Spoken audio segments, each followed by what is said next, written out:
အားလုံးပဲမင်္ဂလာပါရှင်။ Auto Dynamic Hack ကနေပြန်လည်ကြိုဆိုလိုက်ပါတယ်။ဒီနေ့ပြပြပေးသွားမယ့်အကြောင်းအရာကတော့ကားလောကမှာလူပြောများနေတဲ့အသုံးအနှုန်းတွေဖြစ်တဲ့ SKD, CKD, CPU, GDN တို့ရဲ့အဓိပ္ပာယ်တွေကိုပြပြပေးသွားမှာဖြစ်ပါတယ်။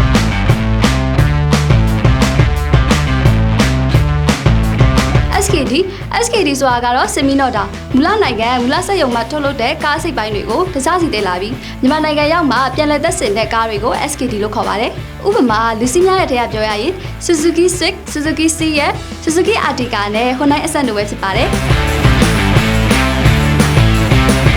နောက်တစ်ခုကတော့ CKD ဆိုတာ Completely Notor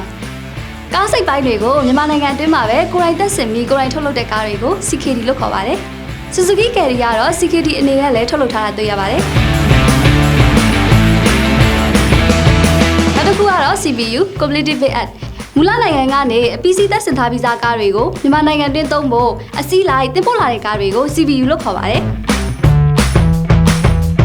နောက်ဆုံးတစ်ခုကတော့ JDM Japanese Domestic Market ဂျပန်နိုင်ငံအတွင်းမှာသုံးဖို့အတွက်ရည်ရွယ်ပြီးထုတ်လုပ်ထားတဲ့ကားတွေဖြစ်ပါတယ်။အကြောင်းမျိုးကြောင့်ဂျပန်နိုင်ငံအတွင်းမှာမသုံးဖြစ်တော့ပဲမြန်မာနိုင်ငံကိုစက္ကန့်အနေနဲ့ရောက်ရှိလာတဲ့ကားတွေကို GDM လို့ခေါ်ပါတယ်။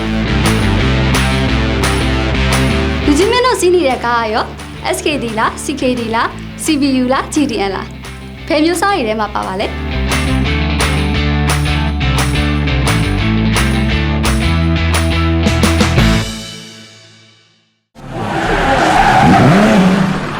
Auto Dynamic Hack